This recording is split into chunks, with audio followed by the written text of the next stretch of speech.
Сәлеметсіздер ме, құрметті менің суқиғыш белгісінде туылған көрермендерім, қалдарыңыз қалай? Сіздерге арнап желтоқсан айына астрологиялық жұлдызнама жасайтын боламын.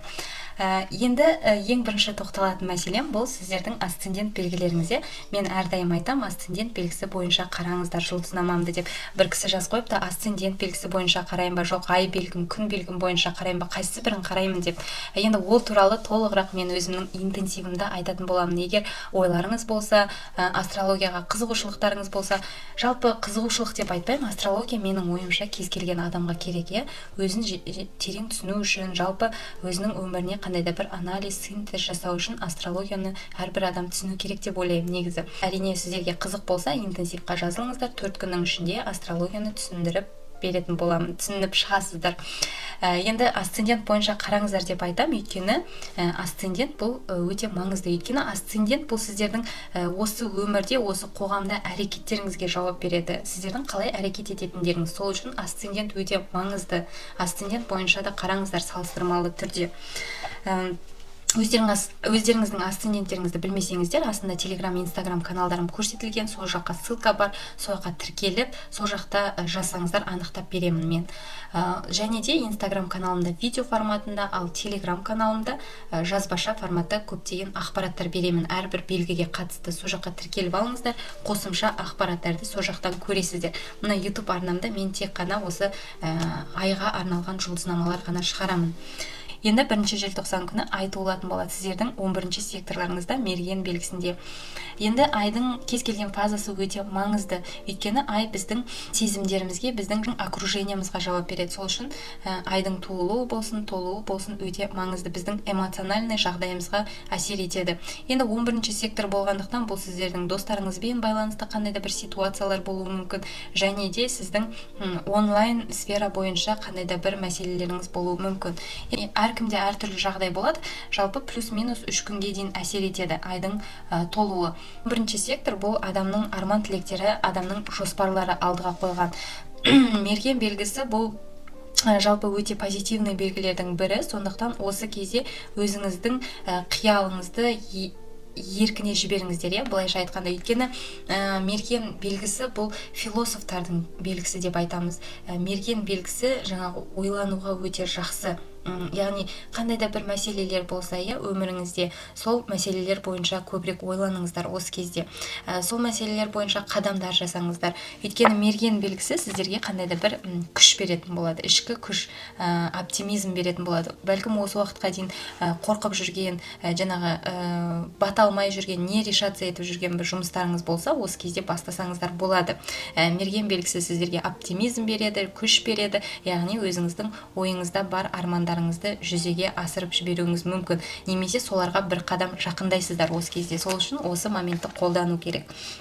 Одан кейін 1 мен 7 аралығында напряженный аспект болады, тау квадрат деген аспект. Енді напряженный аспекттарды мен айтам, жаман емес, жақсы, олар керісінше адамды оятады, адамды орнынан теуіп тұрғызатын аспекттар. Сіздің өміріңізде қандай да бір напряжение тудыру арқылы сізді алдыға жетелейтін болады напряженный аспекттар. Енді бұл Сатурн планетасына келіп тіреліп тұр, напряженный аспекттің төбесі, және ол сіздердің 2 секторларыңызда.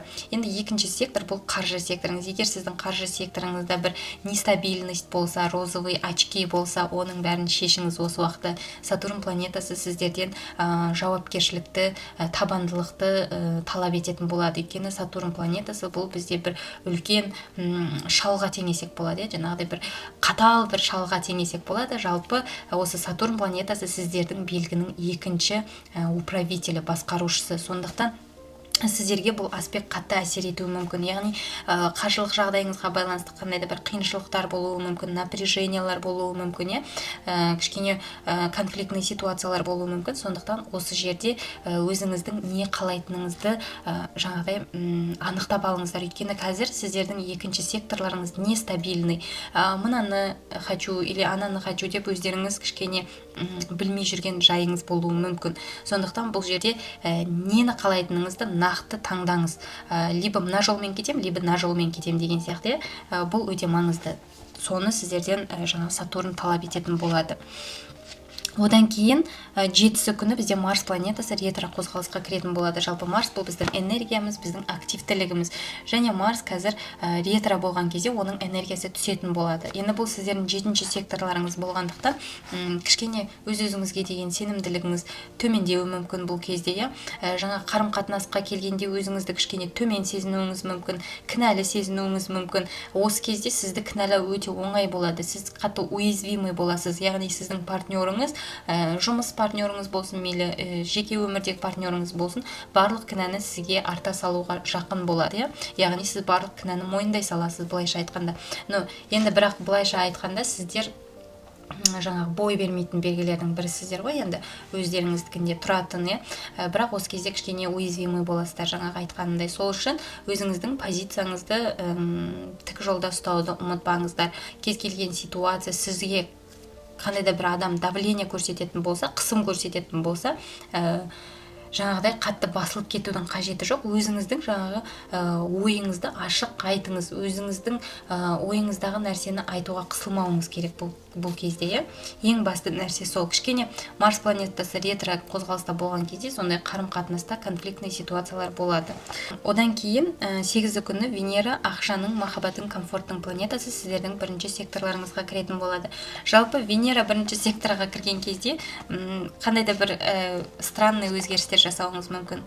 Өзіңіздің бет әлпетіңізде, сыртқы келбетіңізде бір қызық өзгерістер жасауыңыз мүмкін, және ол өзгеріс өзіңізге қалыпты болып көрінуі мүмкін.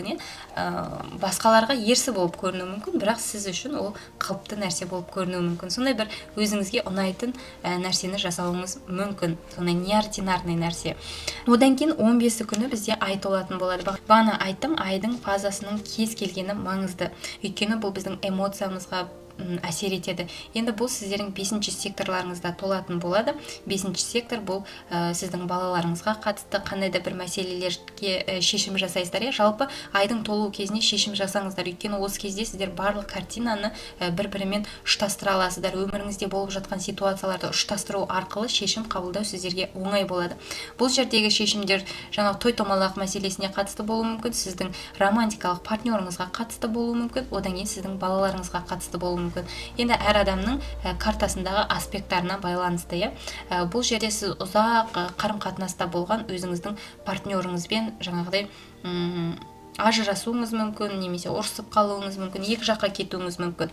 Немесе егер сіздер ұрыс-керіс болып жүрген болса, қайтадан қосылуыңызға жақсы кезеңдердің бірі. Енді ол әр адам өзінің ситуациясына байланысты қарайды, өзіңіздің ситуацияңызға байланысты шешім қабылдайсыз. Одан кейін 21 күні күн планетасы тау-ешкі белгісіне өтетін болады, яғни күннің тоқырауы болады сіздердің 12-ші секторларыңызға. Енді күн планетасының 12-ші секторға өтуі бұл сіздер іс жағыңыздан кәдімгідей терең ойланып бір шешім қабылдайсыздар. Жаңағы алдыдағы аспект бойынша айтып өттім, өзіңіздің балаларыңызға байланысты, немесе партнеріңізға байланысты қандай да бір маңызды шешім қабылдайтын боласыздар. Бұл сіздердің соңғы бір жылда ойланған шешімдеріңіздің нәтижесі болуы мүмкін, соңғы бір жыл бойы созылған қарым-қатынас болуы мүмкін, немесе соңғы бір жыл бойы конфликтта жүрген болсаңыздар, соны окончательно шешетін боласыздар осы кезде. Кейін 30-сы күні бізде жаңадан ай туатын болады. Жаңа ай сіздердің 12-ші секторларыңызда туатын болады. Жалпы соқиғыштар сіздер үшін осы айда көп ойлану керек болады. Шешім қабылдаңыздар. Қандай да бір өміріңізде ситуациялар болса, оны жаңағыдай қойып қоюдың қажеті жоқ.